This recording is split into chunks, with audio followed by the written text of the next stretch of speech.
Boa noite, gente. Começando a live aqui. Já vão convidando pessoas aí para participar com a gente, para conversar um pouco sobre o Salmo 119, para não perder o costume.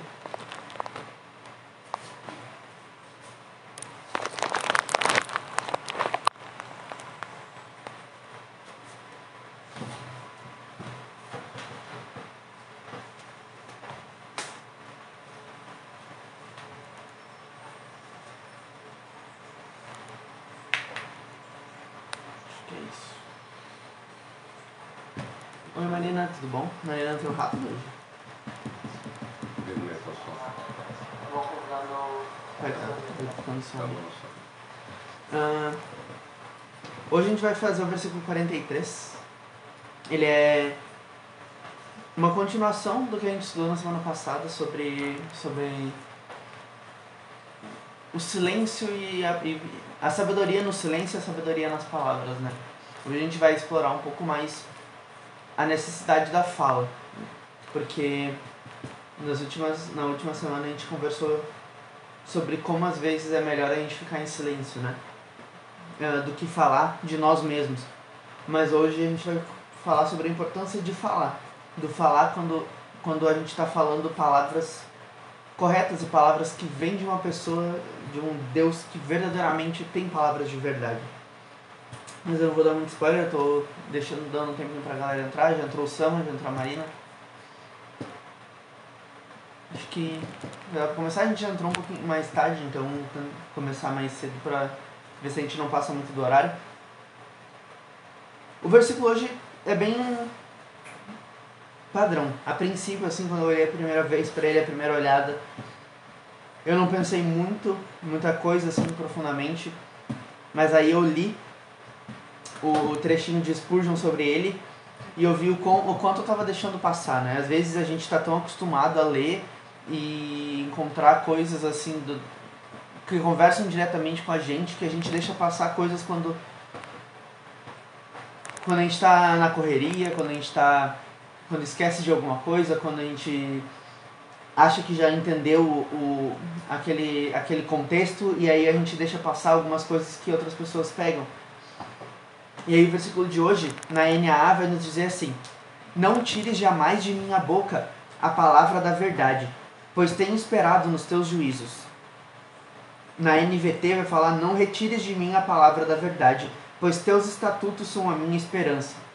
Então aí, sempre tratando sobre a esperança nos juízos ou estatutos de Deus, mais uma vez uma referência à lei de Deus, né, à vontade de Deus. E o começo dele, que é o grande ponto chave da onde que isso conversa com o que a gente estudou na semana passada. Não tires jamais da minha boca a palavra da tua verdade. Eu quero ler com vocês. Na semana passada, o versículo foi o 42. Ele falou: eu então saberei responder aos que me insultam, pois confio na tua palavra. E aqui a gente conversou sobre como às vezes é melhor a gente ficar quieto do que responder aquilo que a gente tem para dizer, sabe? Mas hoje a gente vai estudar um negócio um pouquinho diferente. O outro lado. Às vezes a gente acaba ficando em silêncio demais, né? Às vezes no medo de falar besteira nós acabamos ficando em silêncio demais. E hoje a gente vai conversar justamente sobre esse silêncio, conversar sobre a importância do falar e as consequências do não falar, que é muito importante. Assim como a gente estudou semana passada, esses respeitos ao falar demais de nós mesmos, hoje nós vamos no exagero do silêncio. Semana passada a gente leu o versículo de Provérbios que diz que muitas vezes o tolo, quando fica em silêncio, é dado por sábio, né? Mas aqui, Spurgeon já começa o estudo mandando essa frase aqui, ó. Manter o silêncio não pode ser demonstração de sabedoria se não podemos apoiar o nosso testemunho no veredito da nossa consciência. Então, se aquilo que a gente tem mostrado para os outros, aquilo que nós temos testemunhado, não condiz com aquilo que nós sentimos ou somos por dentro, nós damos falso testemunho Assim como às vezes a gente fala coisas que os nossos testemunhos desmentem, às vezes o nosso testemunho é desmentido pelo nosso coração, pela nossa consciência. E aqui ele vai falar, cara, olha que pesado que Spurgeon é. Manter o silêncio não pode ser demonstração de sabedoria se não pudermos nos apoiar no testemunho. O nosso testemunho no veredito de nossa consciência. É forte, mas é verdadeiro. É preciso. Muitas vezes a gente, na tentativa desesperada de fazer aquilo que está escrito em Provérbios, de parecer sábios, acabamos ficando num silêncio exagerado. Às vezes, na tentativa de fazer coisas que a Bíblia fala porque nós devemos proclamar, nós simplesmente proclamamos sem dar uma base verdadeira para aquele nosso discurso. E em ambos os casos nós estamos errados. Se a nossa vida não for na fala, nas atitudes e no coração exatamente aquilo que é coerente uma coisa com a outra, nós estamos dando falso testemunho. Nós estamos não sendo sábios, não importa se pareçamos sábios ou não, sabe? A gente vê ali que o que é falado em Provérbios é que ele é dado por sábio, né? O tolo é dado por sábio, mas o tolo ainda é um tolo. E não se torna um sábio por parecer sábio. E a palavra de Deus nunca nos incentivou a parecer alguma coisa, mas sempre a ser. E parecer aquilo que somos, né? A única coisa que a palavra de Deus nos manda parecer é aquilo que de fato devemos ser, que é seguidores de Cristo. Devemos parecer como Cristo porque somos seguidores dele. Então, a palavra de Deus nunca nos manda parecer algo que não somos. Então, se o nosso intuito é parecer sábio só por parecer sábio, podemos ficar em silêncio sim. Mas o nosso silêncio e as nossas atitudes não vão ter respaldo nenhum por quem nós somos de verdade. As pessoas não vão saber quem tu é. Elas vão só saber aquilo que tu quer mostrar para elas. É como uma máscara que tu tá vestindo. Uma máscara de silêncio. Uma máscara fácil de se usar. Tu parece sábio, mas tu não tem conteúdo nenhum, né? Resumidamente, esse versículo vai nos ajudar a seguir no aprendizado do que a gente teve na semana passada. Quando o salmista fala que ele confia mais na palavra de Deus, ele falou isso na semana passada, do que na própria palavra, e reconhece que muitas vezes é melhor ficar quieto do que falar aquilo que ele tem para dizer. Mas ele também reconhece agora nesse versículo que ficar em silêncio não é o ideal. Por isso ele fala, não tires jamais de minha boca a palavra da verdade, né? Então, ele quer a palavra, ele sabe o que ele precisa dizer. Agora, ele sabe também o que ele não pode dizer. E aí nós precisamos entender um dos maiores conceitos do cristianismo. Atitudes de um lado e atitudes do outro são extremos. O que importa é aquilo que está no nosso coração. Não são as nossas palavras, nem necessariamente o nosso testemunho, mas o nosso coração. E como o nosso coração reflete naquilo que fazemos e naquilo que dizemos. Todas as nossas atitudes e as nossas palavras devem condizer com o nosso coração, senão somos falsos. Não importa o quão crente tu seja nas tuas atitudes também, nas tuas palavras, tu prega bem, dá um bom testemunho, mas dentro do teu coração tu vive uma vida amargurada, tu vive uma vida cheia de incredulidade, cheia de lascívia, cheia de maldições, né? E isso não é coerente com o teu discurso, com aquilo que tu fala, com aquilo que tu vive. E aqui o salmista está falando justamente sobre isso. Francisco de Assis uma vez disse: pregue o evangelho em todo o tempo, se necessário use palavras. Aqui a gente sempre acaba trazendo de novo esse versículo, porque ele é um versículo meio polêmico. Hoje em dia as pessoas acham essa frase, essa menção muito ruim, porque eles acham que o que Francisco de Assis está dizendo é fala menos e age mais, né? Só que o que ele está dizendo ele não está dizendo para falar menos, ele está dizendo para agir mais. Ele não está dizendo para falar menos em nenhum momento. O problema é que a gente vive uma sociedade cristã que fala pouco. Então ela usa essa frase de Francisco para justificar o pouco falar. Mas a comunidade, o ambiente que Francisco vivia era um ambiente muito diferente. Era um ambiente de pregação da palavra. O problema é que ele viu uma pregação hipócrita e por isso ele fala esse versículo, não, desculpa, de novo, esse trecho, essa frase dele. Porque entender que o falar que estava acontecendo é bom, mas não é o suficiente. E o falar precisava ser respaldado pelo agir. Mas também o agir precisa ser respaldado pela nossa consciência, pela nossa condição enquanto humanos, né? E a gente precisa muito entender o tempo de Francisco ao dizer essa frase e também o tempo em que nós vivemos, porque vivemos um tempo diferente, um tempo onde as pessoas têm se negado a falar e têm se negado a viver, sabe? O evangelho hoje em dia tem sido o evangelho do o meu jeito de fazer, o meu jeito de ser cristão e o meu jeito disso e o meu jeito daquilo. É um evangelho que tem tentado falar às vezes, mas também às vezes não tenta, e um evangelho que às vezes tenta agir, mas às vezes também não tenta. Mas mesmo quando tenta os dois, tenta por si, né?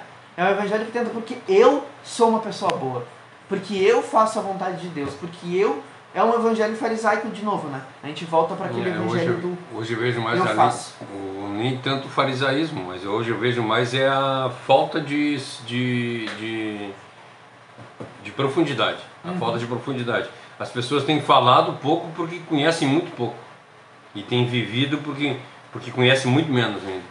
É triste de ver. Eu acho interessante quando a gente lê ali o Atos 2, que fala a respeito de quando Pedro começa a falar de Cristo, né, que foi a esse qual vocês mataram é o Cristo. E aí lá no fim, lá no versículo 42 em diante, ele diz assim: e eles queriam viver nas doutrinas dos apóstolos. Perseveravam na doutrina dos apóstolos. Hoje tu vê, o povo não quer nem saber de doutrina, o povo não quer nem saber de ensinamento. Na realidade, o povo quer saber de música. O povo está sendo nutrido por músicas egocêntricas. Então, na realidade, cada um faz o que quer. Foi bem que tu disse. O Timóteo fala, né, que nos últimos tempos os homens vão ter comichão nos ouvidos e vão correr atrás de mestres, correndo atrás de mestres para satisfazer os desejos dele. Então eles estão correndo atrás de pessoas que falem o que eles querem, aquilo que tu cansa de dizer, que o cara vai lá e pergunta para 10 pessoas até que alguém responda o que ele quer, e aí ele embasar toda a vida dele em cima daquilo que a pessoa respondeu, sendo que o que ele quer na realidade é tirar sobre os ombros dele o peso de se der errado. Se der errado, a culpa é do fulano que me falou. Então nós vivemos num evangelho raso. E hoje infelizmente eu li uma notícia bastante triste que eu estava lendo ali. Diz que lá nos Estados Unidos tem agora o primeiro casal homossexual que é pastor de uma igreja batista. Então está entrando dentro da igreja a normativa, o que o pessoal está querendo fazer real nos dias de hoje. Ou seja, então daqui 10 anos, daqui 15 anos vai estar tudo dentro da normalidade, inclusive dentro da igreja. Hoje, se nós falamos contra o pecado, nós somos intolerantes. Se nós falamos contra o erro, nós somos intolerantes, nós não temos amor. Estamos vivendo uma época, um período onde tu não pode falar nada porque tudo tu está agredindo as pessoas. Tu não está falando do evangelho. Se tu disser para uma pessoa te arrepende, tu está sendo egoísta, tu está sendo intolerante, isso e aquilo, aquele outro. E ninguém quer ouvir nada. Como às vezes a gente diz, hoje está mais fácil de trocar de igreja do que trocar de vida. A vida é muito difícil da gente mudar. Então é mais fácil se chegar numa igreja e a igreja está falando a verdade, a gente sair da igreja e ir para outra que fale de acordo com a nossa vontade. Isso é triste. Isso é muito triste o que estamos vivendo hoje. Eu tenho uma pregação no YouTube do Pai, se vocês quiserem acompanhar depois, que eu falo justamente isso que o Pai disse, que eu costumo dizer, sobre a gente ficar procurando respaldo para aquilo que a gente quer fazer, que é um evangelho covarde, né? É o evangelho que a gente busca alguma autoridade espiritual, né? A gente coloca sobre nós alguma autoridade espiritual para justificar aquilo que a gente já quer fazer e não tem coragem. Assim, quando alguém apontar o dedo pra gente, a gente pode dizer, ah, mas tal pessoa nos disse para fazer isso. Daí a gente sempre passa a culpa, a gente sempre passa a responsabilidade para outra pessoa. É um evangelho covarde, sabe? E é isso que eu tenho visto. E sobre isso que o pai estava falando, né? Mas aqui o salmista, ele reconhece que o seu ele reconheceu, a gente leu, eu acho que faz uns 2 ou 3 versículos que a gente leu, quando ele reconheceu que às vezes o testemunho dele e as coisas que ele faz podem manchar aquilo que ele fala e aquilo que a palavra de Deus quer dizer por meio dele, né? Mas existe mas a gente precisa muito ter esse entendimento de que o que Francisco está dizendo e o que a gente deve viver é um evangelho que fala tanto quanto vive, e viver verdadeiramente, não viver só em atitude, sabe? Quando a gente fala que os atos têm que respaldar aquilo que a gente faz, a gente está apontando para o fariseu, porque o fariseu ele tinha obras. O fariseu tinha obras, o fariseu tinha boa palavra, o que ele não tinha era um coração contrito. E é justamente sobre isso que esse versículo está falando. Sobre as nossas palavras são respaldadas pelos nossos atos, mas os nossos atos precisam ser respaldados pelo nosso coração, pela nossa consciência. E o jeito de respaldar é uma vida de arrependimento, de contrição, de verdade, de reconhecer a nossa insuficiência e a nossa incapacidade, sabe? Em Tiago 1:22 ele fala sobre não ser só praticantes, mas também, não ser só ouvintes, mas também praticantes da palavra. E o que ele coloca como justificativa aqui é, do contrário, só enganarão a si mesmos, sabe? Então a gente tenta enganar a nós mesmos, e hoje em dia eu acho que nem isso estão tentando mais, enganar a gente mesmo. A gente tem vivido uma vida completamente de resposta. Nós queremos viver uma vida de advocacia, né? A gente está procurando na Bíblia brechas que nem um advogado procura na Constituição para livrar o cliente dele. A gente procura dentro das autorizações ou não de pastores, alguém que possa nos dar respaldo para fazer aquilo que a gente quer. A gente sempre quer passar a responsabilidade, viver na margem, no limite da lei, viver o máximo possível no mundo dentro do que é santo, sabe? E isso é totalmente o contrário. É totalmente o contrário do que a gente deveria viver de fato. A gente deveria viver completamente dentro do mundo, só que sem entrar no mundo, sabe? A gente deveria não estar nem perto da beirada do mundo, mesmo estando ali no meio, sabe? A gente tenta se excluir do mundo em alguns aspectos, mas para viver exatamente igual a esse mundo, só que de uma maneira santa, sabe? A gente faz as mesmas coisas que eles, as mesmas festas, as mesmas brincadeiras, as mesmas piadas, só que a gente muda um ou outro nome para ficar um pouquinho mais santo, para ficar canonizado. A gente canoniza uma vida secular, ao invés de viver uma vida cristã no meio desse mundo que precisa de um testemunho. A gente não tem dado testemunho porque a gente se recusa a se colocar como lâmpada em si para iluminar. A gente quer se esconder. A gente coloca uma mesa, a gente coloca uma toalha nessa mesa, a toalha vai até o chão e debaixo da toalha a gente acende a nossa luz ali. E a gente ilumina só quem está junto com a gente. A gente não quer iluminar o mundo. A gente não quer salgar o mundo. A gente quer viver para nós. A gente quer viver dentro do nosso saleiro. A gente quer viver dentro do nosso quartinho. A gente quer viver dentro dos nossos templos. E sendo que o templo hoje em dia, no atual momento da nossa relação com Deus, o templo que a gente tem deveria ser só uma comodidade. Ele não é uma necessidade. O templo não abriga mais a presença de Deus. Quem deveria abrigar a presença de Deus são os cristãos. E nós deveríamos levar a presença de Deus para as pessoas, sabe? Esse é o grande ponto. Só que a gente tem feito o contrário. A gente tem colocado nos templos uma qualidade que eles não têm.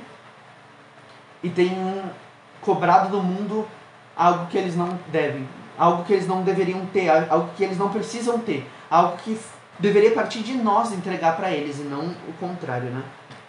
Enquanto nós sentamos e esperamos aqui, a vida e as oportunidades de fazer o que um cristão deve fazer vão passando, né? O salmista declara um desejo por falar da verdade de Deus, incessantemente. E em todo o tempo, ele tenta mostrar como esse amor dele pela palavra faz ele querer falar dela e testemunhar dela.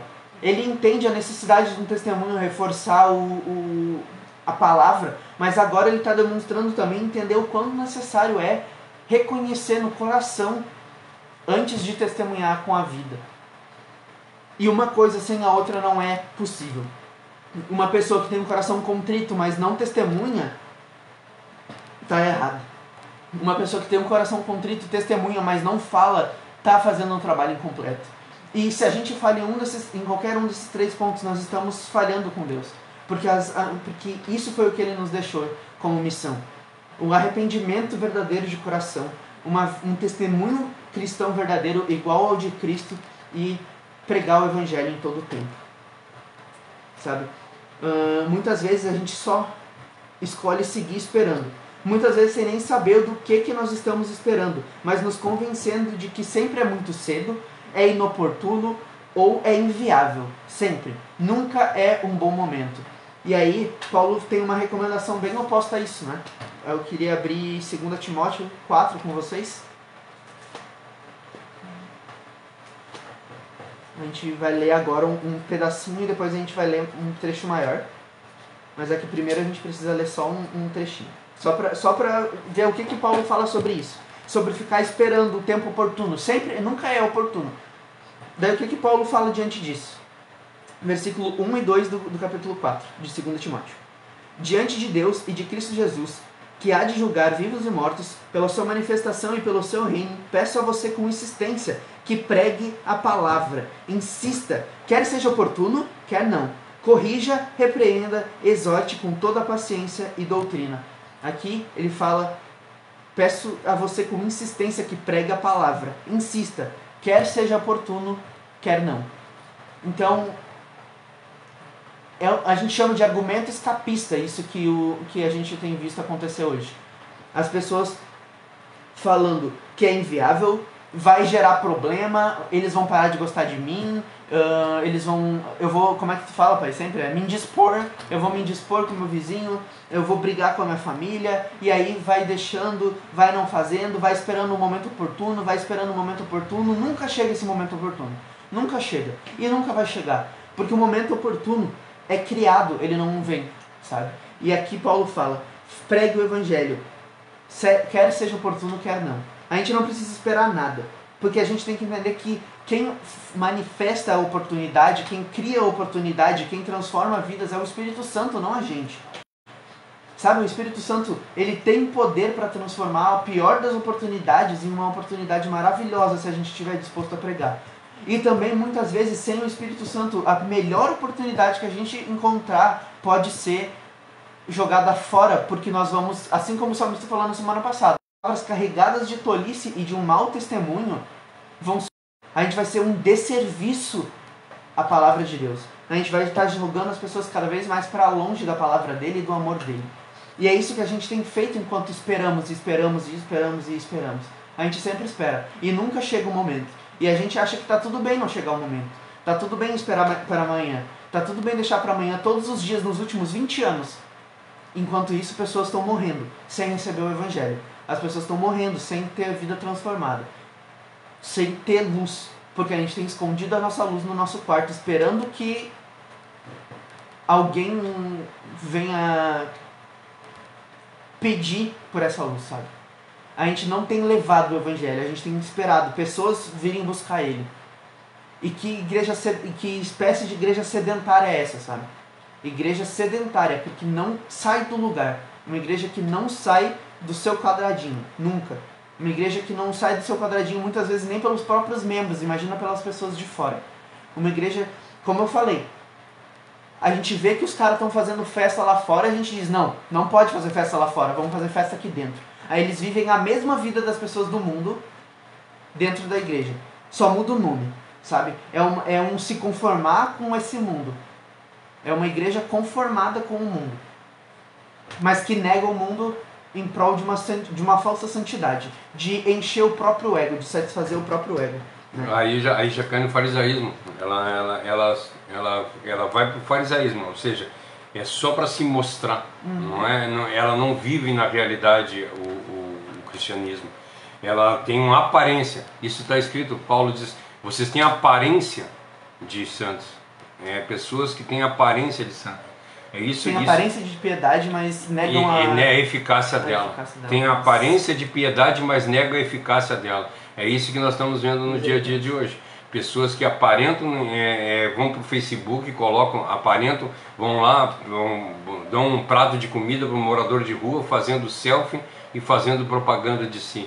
Sabe, eu não estou dizendo que é errado a gente fazer... propagar a missão. Mas qual é o intuito dessa propagação? Se o intuito é benefício próprio, se o intuito é autoafirmação, autoproclamação, lá sei eu qual é que é, isso está escrito lá, né? Isso está escrito, que é uma das piores coisas que faz. Pessoas que querem fazer o seu nome em prol de Deus. Pessoas que usam a palavra de Deus para benefício próprio e até para resposta das suas orações. Pessoas que oram e usam a palavra de Deus conforme lhe apraz, para que assim possam continuar no erro e usar a palavra de Deus para chancelar o erro, dar chequezinho no erro. Isso é terrível. Então, que Deus, essa madrugada eu conversando com um rapaz, e hoje eu vejo pessoas fazendo esse tipo de coisa. Elas usam a palavra de Deus para escapar. Isso, João Batista assim, quem ensinou vocês a fugir da ira vindoura? E hoje nós estamos vendo isso, pessoas usando a palavra de Deus para fugir da ira vindoura. Ou seja, tira um texto fora do contexto para conseguir sair. Que a gente usa a palavra de Deus que nem advogado, isso. Tentando estuda a palavra de Deus que nem um advogado estuda a Constituição para encontrar brecha, não para entender a lei. Arranjar uma forma de burlar. Essa é a realidade. Pessoas querendo burlar a palavra de Deus, ou seja, arranjando brechas para fugir da ira vindoura. É o que Cristo está dizendo, é o que João Batista diz lá no versículo. Infelizmente, quer dizer, felizmente para essas pessoas aqui, elas vão receber a palavra de Deus para nós, eles vão receber o galardão ao qual está proposto para eles. Agora, no momento que eles se encontrar com Cristo, tudo isso vem abaixo. No momento que chegar perante o tribunal de Cristo lá e se apresentar, aí todo joelho vai se dobrar e toda língua vai confessar que Ele é Deus. Amém. E aí a gente vê, né, o salmista tem uma ideia totalmente diferente do que é esperar. Porque a nossa ideia de esperar, quando a gente fala, a nossa igreja hoje espera, parada, quieta. O salmista, ele fala que, por ele estar esperando nos juízos, ele quer que a boca dele seja cheia. Ele não espera para falar. A espera dele é uma espera de esperança, de confiança, de encontrar conforto e abrigo na palavra e de querer anunciar essa palavra enquanto esperando. Isso é esperar, né? É esperança. Quer dizer, nós estamos esperando algo que vai esperando. Não é esperar. É que quando as pessoas falam em esperar, elas estão imaginando aquele cara deitado numa rede esperando, não é isso? Braço cruzado, impaciente, batendo o pé, esperando. O cara que tem esperança, vamos lá, para ter uma ideia do que estamos falando, o cara que tem esperança de conseguir um emprego, ele está às 6 horas da manhã, 5 horas da manhã na fila das empresas, ele está botando o currículo em tudo que é lugar. É uma esperança que move, não para. Isso, é uma esperança. Agora a esperança, Deus vai prover um trabalho para mim, deitado na cama até 10 horas da manhã, esperando, e tem uma música lá do Raul Seixas que diz, sentado, com a boca cheia, sentado, esperando a morte chegar, com a boca rindo, cheia de dente. É isso que eu vejo as pessoas hoje, elas estão esperando o Cristo e infelizmente eles vão ter uma decepção quando Cristo voltar. Essas pessoas que não fazem nada, porque a palavra de Deus diz para nós que lá diante do tribunal de Cristo nós vamos mostrar as nossas mãos, e aí tu vai chegar com as mãos vazias perante Cristo, vai dizer, me mostra as tuas mãos, daí tu vai mostrar a mão para ele, a mão vazia, ele vai dizer, cara, eu te dei um talento, o que tu fez com esse talento? Eu enterrei. Pô, nem no banco, cara, nem no banco, o que tu tem ainda vai ser tirado. É isso que a palavra de Deus promete para nós.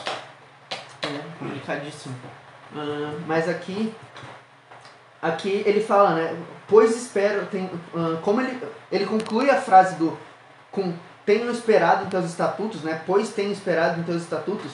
E o que ele fala antes disso não é estou aqui sentado, pois estou esperando os teus estatutos. Ele fala, enche a minha boca com a tua verdade, com a verdade, porque tenho esperado, né? E aqui a gente vê esse esperar de confiar, de se mover para se preparar para o que vai acontecer. Porque ao saber o que está por vir, ele se prepara, ele age, ele faz aquilo que é preciso ser feito até que Cristo venha, até que Deus venha. Aqui no caso dele, né, seria a primeira vinda, a nossa, a segunda. Enquanto o povo não entendeu Mateus lá, a grande comissão, Mateus 28, 19, e ide por todo mundo e pregai o evangelho a toda criatura, ensinando-os e batizando. Enquanto nós não fizermos isso, nunca vamos chegar a lugar nenhum. É ide. Não é ficar sentado dentro da igreja, não é ficar ouvindo o pastor pregar, não é ficar calado, não é ficar sentado no teu sofá esperando a volta de Cristo, não, de forma alguma. Nós vamos esperar a volta de Cristo trombeteando a palavra dele. Indo para as esquinas, o que ele tem uma passagem que fala na Bíblia, ir para as esquinas e anunciar com a plenos pulmões.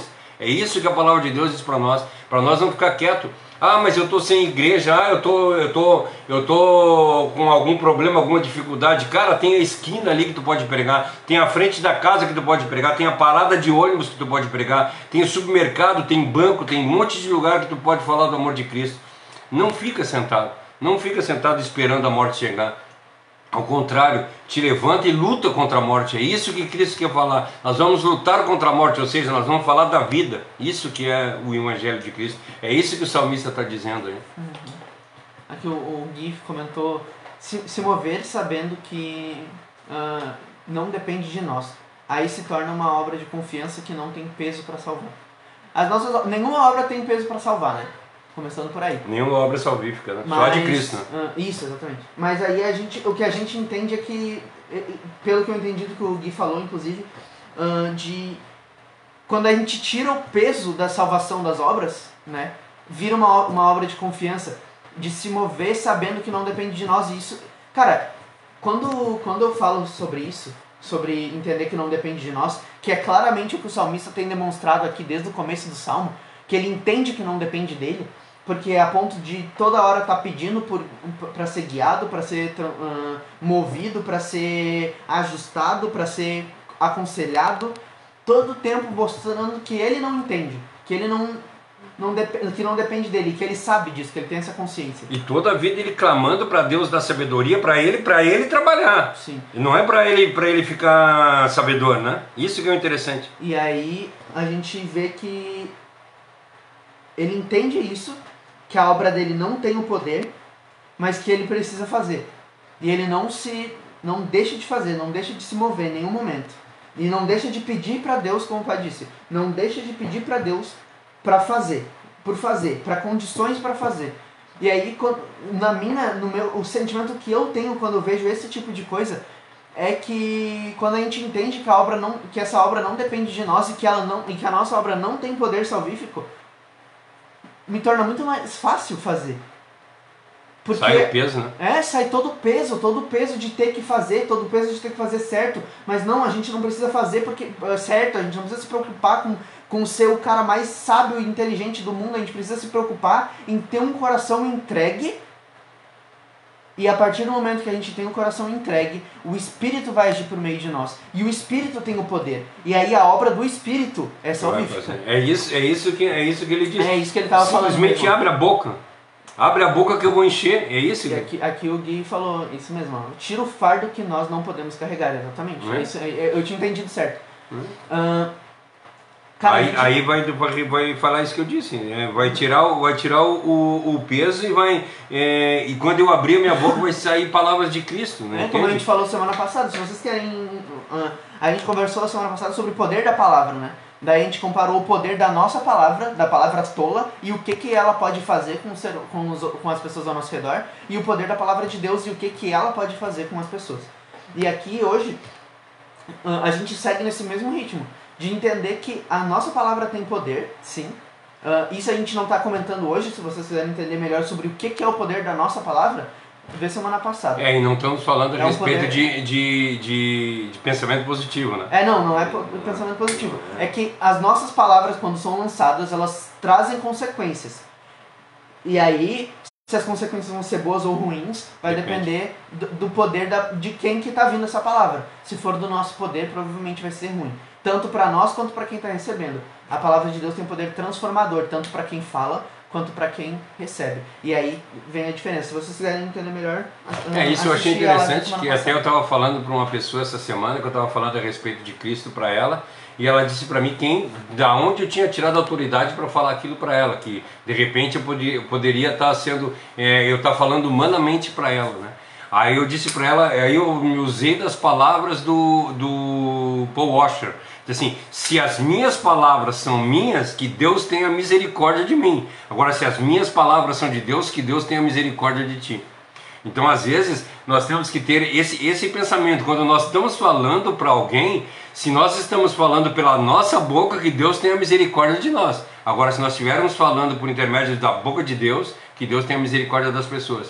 Entende qual é que é a responsabilidade de quando nós abrimos a nossa boca? Quando ele está falando assim, que nós não podemos nos calar, ou como tu está falando hoje a respeito disso, né? Que a palavra de Deus diz para nós fechar. O tolo, quando fica quieto, passa por sábio, mas nós não devemos ficar quietos, nós não podemos ficar quietos, porque a nossa boca não está falando palavras de homens, a nossa boca estão falando palavras de Deus. E esse é o grande ponto dos dois versículos. É o primeiro entender que muitas vezes é melhor a gente ficar quieto do que falar o que a gente tem para dizer. Mas que se o que a gente tem para dizer vem de Deus, a gente não pode ficar quieto. De forma alguma. A gente precisa entender que as palavras que saem da nossa boca, elas têm poder e que elas precisam sair. Só que tem momentos em que quando a gente não tem nada para dizer que venha de Deus, mas que a gente sente que vem do nosso coração, a coisa mais sábia a se fazer é ficar quieto. Porque quando a gente abrir a nossa boca, a nossa tolice vai ser reconhecida pelos outros, a gente vai sofrer as consequências do que a gente falou e a gente vai pagar pelo que a gente falou. Porque as palavras que saem da nossa boca que não vêm de Deus, tem totalmente a nossa responsabilidade sobre elas, né? E aí, o salmista, né, ele vai entender também aqui que muitas vezes os pecados, né, ações, rotinas e tantas coisas da nossa vida cotidiana acabam nos atrapalhando e nos impedindo de falar. E é justamente contra isso que é a oração dele. Porque o que ele fala é, enche a minha boca de palavra. Ele entende que muitas vezes é melhor ficar quieto, mas ele não quer ficar quieto. Ele sabe que falar é perigoso, mas ele está disposto a correr o perigo. Se ele tiver a oportunidade de falar palavras que vêm de Deus, ele não vai se calar, sabe? E é isso que a gente tem que ter em mente. A gente não pode ficar quieto. A gente não pode esperar, e esperar, e esperar. Mas a gente tem que entender que a gente tem uma responsabilidade. E aqui a gente pode tirar por motivações algumas palavras de Paulo. E eu queria começar com Romanos 1, quando ele vai falar sobre o motivo dele pregar o Evangelho. Romanos 1, a partir do versículo 14 até o 17. Ele fala o seguinte: pois sou devedor tanto a gregos como a bárbaros, tanto a sábios como a insensatos. Por isso, quanto a mim, estou pronto a anunciar o Evangelho também a vocês que estão em Roma, pois não me envergonho do Evangelho, porque é o poder de Deus para a salvação de todo aquele que crê, primeiro do judeu e também do grego, porque a justiça de Deus se revela no Evangelho, de fé em fé. Como está escrito, o justo viverá pela fé. Então, olha que maravilhoso. Ele vai falar em algumas traduções que ele se vê como... sou devedor, ele fala na NAA mesmo. Sou devedor tanto a gregos quanto a judeus. Ele se sente com uma dívida de pregar o Evangelho. Pregar o Evangelho para ele é uma dívida. E ele não se envergonha disso porque o Evangelho é o poder de Deus para a salvação. E quando ele prega o Evangelho, ele não está usando o poder e a palavra dele. Ele está usando o poder de Deus para a salvação das pessoas. Sabe? Ele está manifestando a única coisa que ele pode manifestar para a salvação de alguém. Não é a atitude dele, não são as palavras dele, mas as palavras de Deus e a vida que Deus tem feito ele viver de acordo com a vontade de Deus. Quer ler isso aí antes? Não, que aqui diz, ele fala assim, mas pela graça de Deus eu sou o que sou, e essa graça não me foi concedida, não se tornou vã, pelo contrário, trabalhei muito mais que eles. Todavia, não eu, mas a graça de Deus que está comigo. Ele é o apóstolo tirado fora de tempo, e ele diz que eu trabalhei muito mais do que eles, eu fiz muito mais do que eles. E a gente viu que ele evangelizou toda a Ásia. Ele evangelizou toda a Ásia. Enquanto eles ficaram, os 11 ficaram em Jerusalém, ele foi para a Ásia inteira levar o evangelho para todo mundo. Ele trabalhou muito mais. E não, aí ele diz, cara, não fui eu quem fez, foi a graça de Deus. Ou seja, a gratidão que eu tenho pelo que Deus fez por mim não deixa barato. Eu não consigo ficar quieto, eu não consigo. Entende? Por isso que eu acho estranho uma pessoa que se diz cristã, que não prega o evangelho de Cristo, não condiz com isso. Eu não consigo ficar calado. Por exemplo, quando um menino conhece uma menina, ele não consegue não falar dessa menina, porque ele está cheio daquilo no coração dele. Quando nós começamos a trabalhar na nossa empresa e nós gostamos, nós queremos falar da empresa, é o melhor serviço do mundo. E quando nós conhecemos Cristo, cara, Ele é a coisa mais valiosa que existe, e a gente quer levar para todo mundo. E como é que eu posso dizer que eu amo a Cristo se nem falar o nome dele eu falo? Tu vai em casa de cristãos, janta na casa deles, e se tu não puxar do assunto de Cristo, eles falam de tudo que é assunto, menos de Cristo. Isso eu tenho ficado entristecido com o que está acontecendo nos últimos tempos. E até ontem eu falei um pouco, nós estamos olhando e vendo que cada vez mais nós estamos chegando no fim dos tempos. Tudo está se mostrando que nós estamos indo para isso, ou seja, o amor se esfriando por completo, as pessoas nem aí para Deus, e cada um tomando conta da sua vida, buscando o seu bem próprio, querendo viver a vida separado. Nós não vemos ontem conversando com uma pessoa a respeito dos desigrejados, ela dizendo que não queria comungar com as pessoas, porque as pessoas são falsas, isso e aquilo. Eu digo assim, eu tenho uma notícia para te dar, lá no céu nós vamos viver em comunhão. Como é que tu não consegue conviver com comunhão com o irmão aqui na terra, e depois tu vai passar uma eternidade no céu do lado desse irmão? Sinto muito te dizer, mas se tu não consegue viver em comunhão, não é para o céu que tu vai. Sabe, isso é triste também.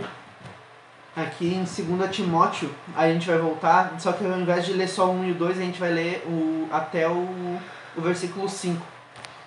Que daí, por isso que eu falei que o pai tinha dado spoiler, porque é um pouco do que o pai falou. Ó. Diante de Deus e de Cristo Jesus, que há de julgar vivos e mortos pela manifestação e pelo seu reino, peço a você com insistência, que pregue a palavra, insista, quer seja oportuno, quer não.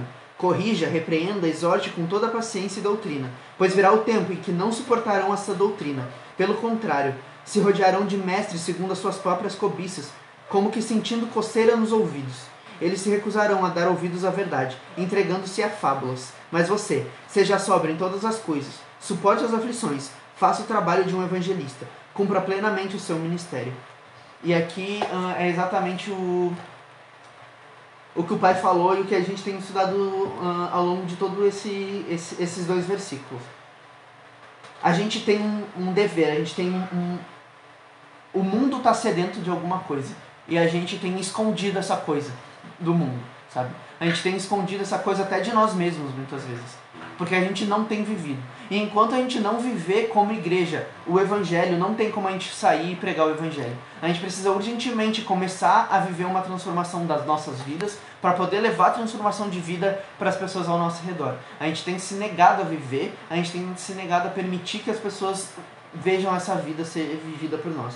E isso é deprimente. Isso a gente tem sido negligentes enquanto cristãos, nós temos sido falhos, e a gente tem abandonado a verdade. A gente tem abandonado aquilo que nos foi dado como dever. As pessoas... hoje a gente vê que talvez isso aqui seja justamente consequência do não pregar em todo o tempo, né? Porque aqui Paulo fala primeiro para ele repreender, exortar, corrigir e pregar com insistência. E daí fala que virá o tempo em que não suportarão essa doutrina. E aí a gente vê que esse tempo que não estão suportando essa doutrina está chegando cada vez mais. Só que a pregação já acabou faz tempo. Então talvez a falta desse suporte, dessa capacidade de ouvir o evangelho seja justamente nossa, pela nossa negligência de pregar. Sabe? É que hoje a igreja está vendo o avivamento uma outra coisa, né? Um show gospel, eles veem o avivamento como show gospel. e não o pregar o evangelho, não o arrependam-se. Então hoje eu vejo igrejas fazendo eventos dizendo que isso é avivamento, e não é avivamento. Os grandes avivamentos que houve, todos eles foram a partir de perseguições. Houve perseguições e houve um avivamento atrás disso. E hoje não, hoje é moda ser crente.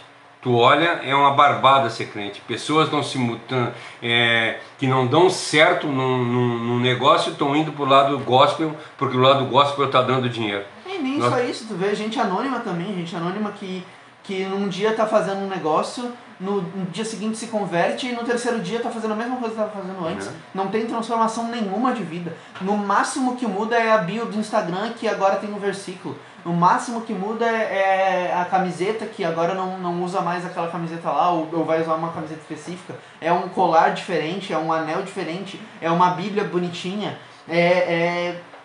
estética, é mudança totalmente estética, não tem transformação nenhuma de vida. A vida continua a mesma. E cara, não existe transformação de vida. E aí a gente vê pessoas batizadas pelo Espírito Santo, que falam em línguas, que profetizam, que um monte de coisa. Mas a principal obra do Espírito Santo não é manifesta, a principal obra é transformação da vida. Transformação da natureza, quando a gente abandona a natureza da carne e começa a receber uma natureza nova, a primeira natureza, aquela que Adão tinha antes da queda. E essa natureza eles não demonstram. E aí como é que é batizado no Espírito Santo? Sabe? É complicado. É muito complicado, é muito complicado. A gente tem vivido É muito mais fácil demonstrar que tu sabe falar em línguas do que demonstrar que tu transformou a tua vida. É muito mais fácil tu profetizar e falar um monte de coisa aleatória sobre o futuro do que tu realmente se arrepender. O pastor Joyce, ele falava assim, que quando a gente se converte, até o cachorro tem que ver a diferença. Entende? O cachorro da nossa casa, ele tem que ver a diferença em nós. E hoje em dia nós vemos pessoas dizendo que são cristãs, mas continuam vivendo a mesma vida que vivia há anos atrás. Não mudaram em nada os seus pensamentos, não mudaram em nada a sua forma de agir. Eu não estou falando aqui que o cara, que a maioria das pessoas botam, o cara era cantor do mundo, daí ele saiu do mundo e agora está cantando para Cristo. É só essa pessoa que eles exigem que mude de vida. Agora, o cara que era enfermeiro quando era do mundo e agora é enfermeiro cristão, ele tem que ser um enfermeiro completamente diferente dentro da igreja, dentro do hospital, do lugar que ele está. Nós temos que ser pessoas completamente diferentes, que mostrem Cristo, que reflitam o reflexo de Cristo para as pessoas verem. É isso que quando as pessoas verem, quando no teu trabalho o teu patrão olha e diga assim: nossa, esse cara é um cara trabalhador, esse cara é um cara que vive corretamente, é um cara que mudou completamente, ele era completamente diferente e agora ele é uma outra pessoa. Ele não mente mais, ele não chega mais atrasado, ele não fala mal dos colegas e nem do patrão, ou seja, ele mudou completamente o seu modo de viver. Isso é ser cristão, isso é ter a vida transformada. Não adianta nada tu falar em línguas e continuar vivendo a mesma vida. Não adianta nada isso Paulo diz, não adianta, isso Paulo fala em Coríntios 13. Não me adianta falar língua de anjos e de homens. Não adianta dar o meu corpo para a morte. Não adianta eu vender tudo que tenho e dar para os pobres. Se eu não tiver o amor, ou seja, se eu não tiver Cristo no meu coração, não adianta de nada. Eu sou que nem o metal que soa, sou como o tino que tine, só faz barulho. É isso que eu vejo hoje as igrejas neopentecostais, só fazem barulho. A gente tem a música do João Manu que fala, né? A música em tudo e pouco tempo sobra para se pregar o que de fato importa. Isso. E aí ele fala, estão adoecendo em comoção. E é isso que eu tenho visto na igreja hoje. É uma doença de comoção. É um vício. Eu diria que eles têm vício pelo sentimento, pela... Sei lá, se libera alguma química no cérebro, aquela comoção, aquele sentimento de emoção forte e tal. E aquilo ali, eles são viciados naquilo ali, sabe? Mas é um vício que tu pode satisfazer indo num show da Taylor Swift. num show de alguma banda indie, porque banda indie também as pessoas choram em show. Então é uma musiquinha emocionante, um filmezinho de drama. Aquilo ali O Glaconato satisfaz bem melhor do que os cultos. Não é o Glaconato, foi o Paulo Júnior. O Paulo Júnior que disse que chega nas igrejas é musiquinha de fundo, jogo de luz e emoção completa. É só isso. Sabe, daí enquanto tiver isso dentro das igrejas, as pessoas nunca vão conhecer a Cristo. Conhecer a Cristo é a transformação de vida. Conhecer a Cristo é o morto que ressuscitou. É viver Cristo, né? O morto que ressuscitou. É o aleijado que começou a andar. É perceber que tu nunca viveu. Isso, é exatamente Conhecer isso. Cristo é perceber que tu sempre esteve morto sem perceber. Ou tu morrer. Eu vou morrer para mim. Aí nós entramos em Romanos 6. Nós vivemos a morte de Cristo. Nós morremos a morte de Cristo. Ou seja, eu deixo de viver. Eu não vivo mais, mas Cristo vive em mim. E aí, eu não estou dizendo que seja errado qualquer tipo de manifestação espiritual. A gente não é sensacionista. Por favor. A nossa crítica é justamente a uma demonstração espiritual que pode muito bem ser emocional, mas que a gente poderia dar um crédito de acreditar que é espiritual se demonstrasse transformação de vida. O problema é que não dá pra gente engolir pessoas falando que é o Espírito Santo agindo onde não há transformação de vida. Onde não existe transformação de vida, não tem Espírito Santo, sabe? O Espírito Santo não se manifestou, não que a pessoa não tiver amor. A Josi comentou aqui, o cristão tem que falar que é cristão, e as pessoas ainda se apavoram ao saber porque não imaginavam. Hoje em dia a gente tem visto cristão que tem orgulho de quando diz que é cristão, e as pessoas, tu nem parece, e as pessoas falam, nossa, olha só que legal, eu não pareço cristão, as pessoas gostam. Sabe? Isso deveria ser uma tristeza, isso deveria ser uma ofensa pra gente. Não ofensa a ponto da gente se sentir ofendido porque a pessoa falou isso, mas a gente se ofender com as nossas atitudes, de dizer a que ponto eu cheguei, de dizer que eu sou cristão e uma pessoa ficar chocada. Em Atos 26 ali, quando ele chega na frente de Agripa, Paulo chega na frente de Agripa, e Agripa diz pra ele assim, cara, tu acha que com tão poucas palavras tu vai persuadir, eu vou me transformar por causa que tu tá falando essas palavras pra mim? Ele diz assim, não, cara, eu não quero persuadir a ti, eu quero persuadir a todo mundo que tá aqui, não é só tu, eu quero falar de Cristo para que todas as pessoas vejam. Mas sabe o que nós vemos hoje? Cristãos que vivem uma vida de cristão, agentes secretos de Cristo, que as pessoas não fazem nem ideia que são. E um dia, quando eles veem alguma coisa, eles dizem, mas tu é cristão, nem parece. Cara, sinceramente, como é que pode um cristão não parecer cristão? Ou seja, nós estamos vivendo, o que estavam falando? Vivendo conforme o mundo. Eles se conformaram tanto com o mundo que não aparentam nada, não aparentam diferença nenhuma. Eles vivem uma vida, e não é eu estar falando da palavra de Deus a vida inteira. Como tu leu há pouco tempo aí do rapaz, se possível, fale alguma coisa. Como é que é? Se necessário, fale alguma palavra. Cara, tu tem que ficar de boca fechada. Simplesmente viver Cristo. E se necessário, tu fala alguma coisa. Isso é ser cristão.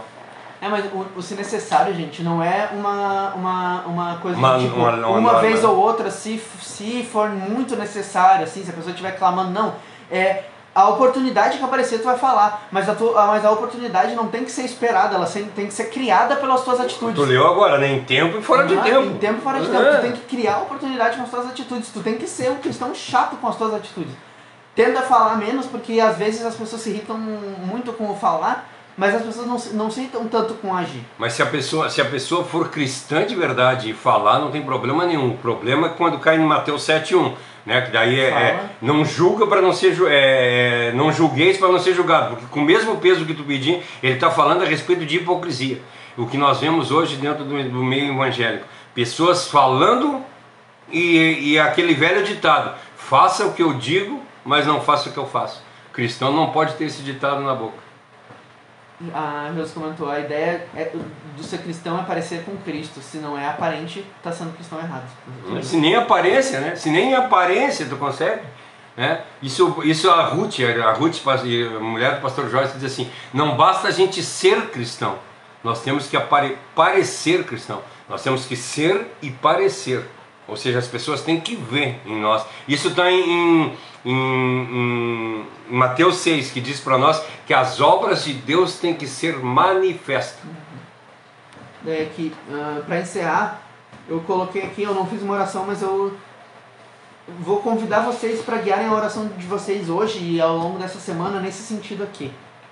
Para que a gente seja sóbrio, paciente e perseverantes. Isso aqui é baseado naquilo que Paulo fala para Timóteo, né? Ser sóbrio, paciente e perseverante para que isso não...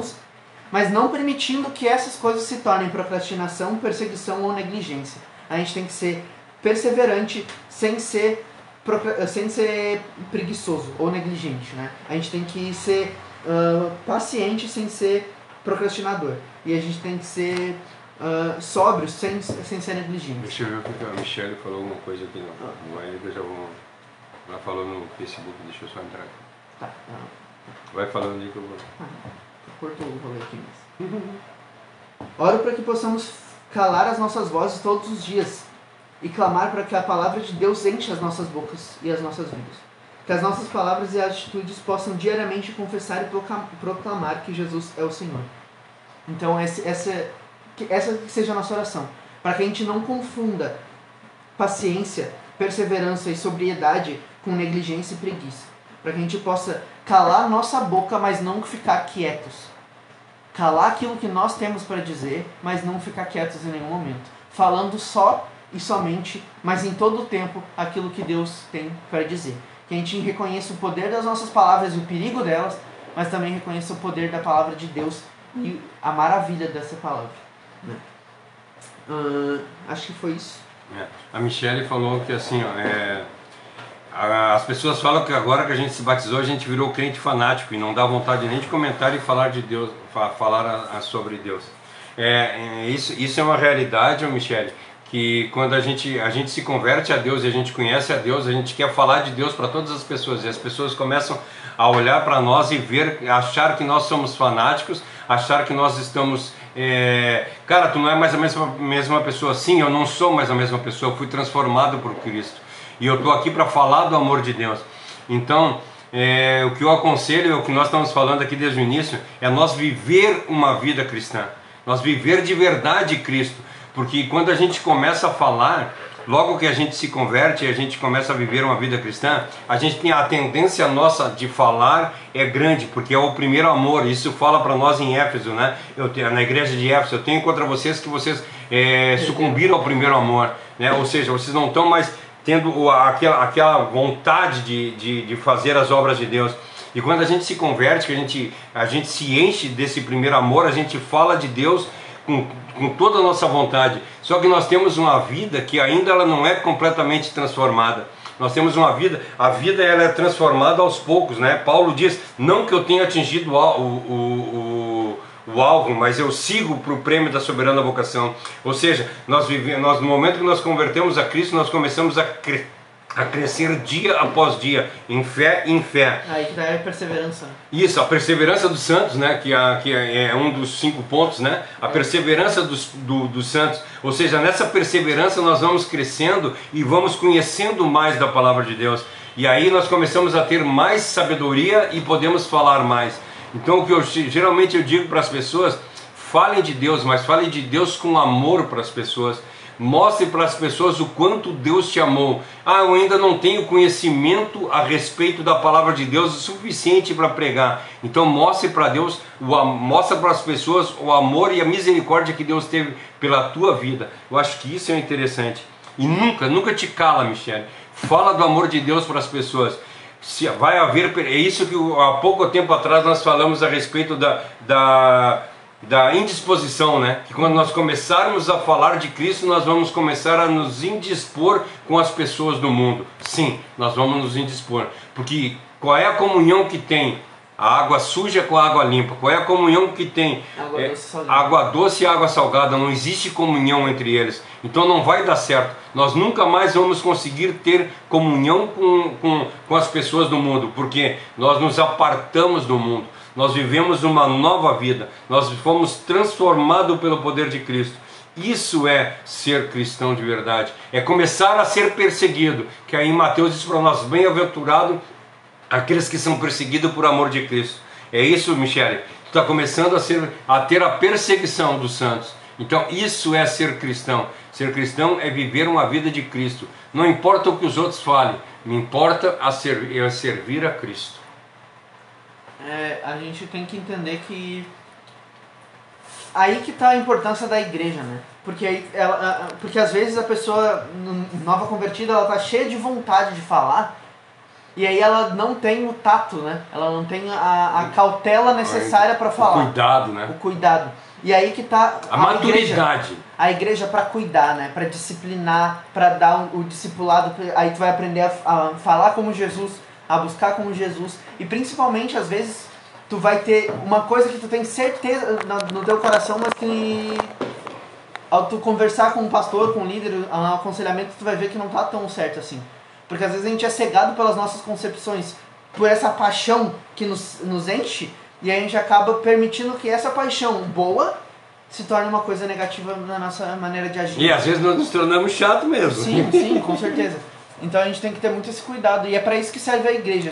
E eu sempre falo assim, cara, tem coisas que a gente tem que ter na igreja, que se a gente não tiver na igreja, a gente não tá numa igreja. E aí eu sempre falo que eu acho mudança de igreja complicado. É bem complicado esse tema de mudança de igreja, mas tem momentos em que a gente percebe que falta coisas para aquilo ser uma igreja de fato. E aí faz sentido uma mudança.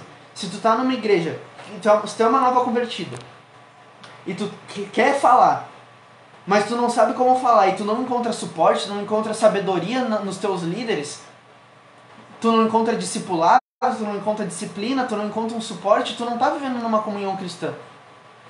Tu tá vivendo num conjunto de indivíduos. É o que fala Isaías, né? São vários um cristão. Ajuntamento solene. E tem uma grande diferença entre tu ter 30 indivíduos cristãos e tu ter uma comunidade de 30 cristãos. A gente precisa viver em comunidade. A comunhão dos santos. E a comunidade é viver como um. Os 30 vivendo como um. E aí um vai dar suporte pro outro. Um vai tropeçar, o outro já vai estar levantando. Ou caindo junto, no mínimo, no pior das hipóteses. Nunca deixar um irmão sozinho, sabe? Por isso que Jesus fala para que a gente não... para andar de 2 em 2, né? Que é... Em Eclesiastes fala portão de 2 cordas. Tem muito mais força, né? Então, cara, é a gente entender que a gente tem limitações enquanto humanos, que a gente vai errar, com certeza. Isso aí é uma certeza que tu pode ter na tua vida, que tu vai errar. Quando tu tiver essa ciência, a gente estava até conversando sobre isso essa semana, quando a gente começar a pegar a ciência de que a gente com certeza vai errar, a gente vai começar a doer mais na hora de falar do erro dos outros. A gente estava conversando sobre isso essa semana. Porque eu, Leonel, eu ia falar, eu ia criticar uma pessoa, e na hora que eu ia criticar uma pessoa, bateu, caraca, eu faço pior. E talvez não seja uma atitude pior em si, mas a atitude da pessoa não me afeta, a minha me afeta. Lá no fim dos tempos eu não vou pagar pelo que a pessoa fez, mas pelo que eu fiz, sim. Então às vezes a gente vai se calar nesse sentido. Se calar porque a gente tá no impulso de falar. E talvez o que a gente vai falar seja verdade, talvez a pessoa esteja realmente errada, mas aí a gente não percebe que a gente tá passando a mão na nossa própria cabeça, sabe? Que a gente tem feito coisas muito piores. Ou muito piores porque a gente tem uma consciência diferente das pessoas do mundo, né? Então a pessoa do mundo fazer uma coisa errada é uma coisa, a gente fazer a mesma coisa é muito pior, sabe? Paulo fala ali que a gente foi perdoado pelo que a gente fez na nossa inocência, né? Mas agora a gente não faz mais na inocência. Agora a gente tem o conhecimento, a gente tem o entendimento dos nossos erros e a gente tem deixado o pecado nos consumir. A gente já passou do horário aqui. Deixa eu só ler o que a Emanuele colocou. Aquele que tem o caráter de Cristo, que vive mesmo Cristo. Aquele que tem o caráter de Cristo, que vive mesmo Cristo. Cristo reflete através das nossas vidas as pessoas e elas veem a diferença. Melhor testemunho falar de Deus através das nossas vidas mudadas. Quer dizer, é o melhor falar de Cristo e ter a nossa vida transformada. É muito melhor a gente, a nossa vida falar do amor que nós temos por Deus. Não a nossa boca. Não podemos, vamos lá, mais uma vez, como tu falou, não podemos calar a boca, nós temos que falar do Evangelho de Cristo. Mas Para a gente falar do Evangelho de Cristo, nós temos que ter a nossa vida transformada. Não adianta nada a gente falar do amor de Cristo vivendo o amor ao mundo. Ou seja, isso são pessoas hipócritas, isso que Cristo prega contra. É isso que fala lá no Não Julgueis, quando está lendo lá em Mateus 7. São hipócritas falando que diz que como é que tu fala que tem um cisco no olho do teu irmão, tu com a trave enfiada. É isso que nós estamos fazendo. Então, quando nós formos falar do amor de Cristo, nós temos que ter a vida correta. Então eu não posso mais ser pecador. Cara, eu vou ser pecador o resto da minha vida. A diferença entre ser pecador pecar e viver no erro. Essa é a diferença. Não podemos viver no erro.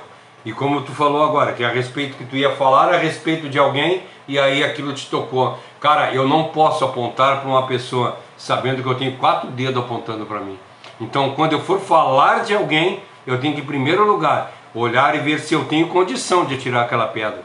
E aí, quando eu descobrir que eu tenho condição de atirar aquela pedra, aí eu vou ver o quão misericordioso eu tenho que ser para não atirar aquela pedra. Ou seja, eu não posso jogar a pedra, mesmo que eu tenha condição de jogar a pedra, por causa que se Deus teve misericórdia de mim, quem dirá? Se Cristo teve misericórdia de mim, por que eu não tenho que ser igual? É o que fala 1 João 3,16, né? O amor é esse, que eu dei a vida pelos meus irmãos. Meu tio, né, o irmão do pai, ele me falou uma vez assim que sobre esse versículo da trave e do cisco. Ele falou assim, ó, se eu botar o meu dedo na frente do meu olho, eu não consigo enxergar nada com esse olho que tá com o dedo na frente. Mas a única coisa que tu não consegue ver por causa da ponta do meu dedo é o meu olho. Então, assim, pra mim é muito ruim. Pra ti é só um olho a menos. Agora, se eu botar perto do teu olho, tu não vê nada. Mas eu tô vendo tudo. Eu só não tô vendo a câmera, sabe? Então, esse é o grande ponto. Às vezes a nossa trave... Às vezes a gente quer justificar o fato de que a nossa trave é do tamanho do cisco do cara, mas é que a nossa trave está na frente do nosso olho e ela tapa muito mais a nossa visão do que o cisco no olho do cara. Então a gente precisa nos preocupar com aquilo que está tapando a nossa visão e não aquilo que está atrapalhando a visão do outro. E aí quando a gente fala da igreja lá, né? A gente vai começar... Quando a gente reconhecer o amor que Deus teve por nós, enquanto nós estávamos com a nossa trave, a gente vai se sentir constrangido de apontar e com ódio o cisco no olho do outro. Aí a gente vai com amor também falar sobre isso. Hoje está me vindo as igrejas, né? Aí ele fala para a igreja lá, como é que tu pode dizer que tu é rico e tu não sabe pobre, que tu é cego, pobre e nu? Então, às vezes, as pessoas que se acham ricas, as pessoas que se acham cheias do Espírito Santo são pobre, cega e nu, entende? A pessoa que ela sabe que ela realmente anda nos caminhos de Cristo, elas são humildes, elas são compreensivas, pacíficas, misericordiosas. Leia o Mateus 5 lá para vocês verem o que é ser um cristão de verdade. Vamos orar então para a gente encerrar. Aí a semana que vem a gente volta com o versículo 44. Amém. Mas eu vou fazer uma oração. Pai, Deus de misericórdia, como temos falado aqui, que de fato a tua misericórdia nos enche essa noite, assim como a tua graça. Que elas nos impeçam de sofrer aquilo que nós merecemos, mas que coloquem sobre Cristo o nosso fardo. E que a tua misericórdia por meio do teu Filho, a tua graça por meio do teu Filho se manifestem, nos dando muito mais do que aquilo que merecemos. Que possamos também, Pai, por meio dessa misericórdia, demonstrar misericórdia pelos outros. Reconhecendo que os nossos pecados nos afetam muito mais que o pecado dos outros e por isso nós devemos ser misericordiosos. E por isso nós devemos ser zelosos e cautelosos ao falar, ao pensar e ao agir. Que as nossas palavras, Pai, sejam pensadas e meditadas. E que todas elas que nós percebemos que vêm do nosso coração sejam jogadas fora. Mas que aquelas que venham de Ti sejam faladas dentro de tempo e fora de tempo. Que nós não tenhamos medo de falar, mas que o Teu Espírito nos dê coragem, direcionamento e vontade de falar do Teu amor, como o Teu salmista demonstra ter. Vontade de falar, vontade de ter o coração cheio pela Tua palavra, de ter a Tua palavra e a Tua lei guardadas no coração dele, para poder proclamar e falar cada vez mais. Que nós possamos ser assim, pessoas realmente dedicadas ao louvor e ao pregar o Teu Evangelho. Que nós possamos nos exortar uns aos outros Viver como um, dando disciplina, dando discipulado e dando aprendizado uns para os outros, aprendendo com os erros uns dos outros e sempre, sempre apontando para Ti, não para nós mesmos, Pai. Que nós possamos viver as nossas vidas apontando para Cristo, a ponto de que nós não precisamos falar que somos cristãos, mas que as pessoas percebam Cristo em nós, mesmo sem conhecer a Cristo. Que nós possamos ser a porta de entrada para o Espírito Santo na vida daquela pessoa. Que nós possamos, Pai, ser usados, porque Tu não precisa de nós, mas nós precisamos ser usados por Ti, para que nós possamos reconhecer o Teu poder e a magnitude da Tua glória. Que nós possamos viver uma vida que glorifica o Teu nome. Que nós possamos viver uma vida que demonstra que o Teu reino já começou aqui nessa terra.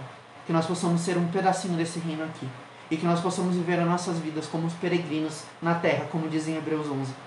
Que nós possamos viver como peregrinos, ansiosos, aguardando e esperando na esperança e não na impaciência a Tua volta.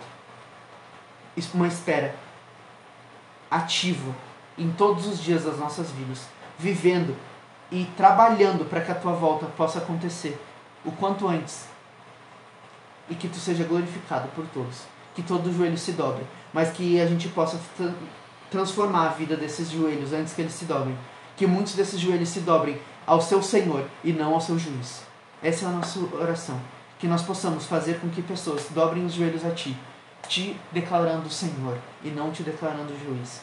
Que nós possamos assim também Te ter como Pai, como Senhor, como Rei, como nosso Deus, e não como nosso juiz, não como nosso condenador. Essa é a minha oração, que a Tua graça se manifeste sobre as nossas vidas, que a Tua justiça se manifeste por meio da Tua graça e não por meio da Tua ira. Essa é a minha oração essa noite, em nome de Jesus. Amém. Até semana que vem, gente, com o versículo 44.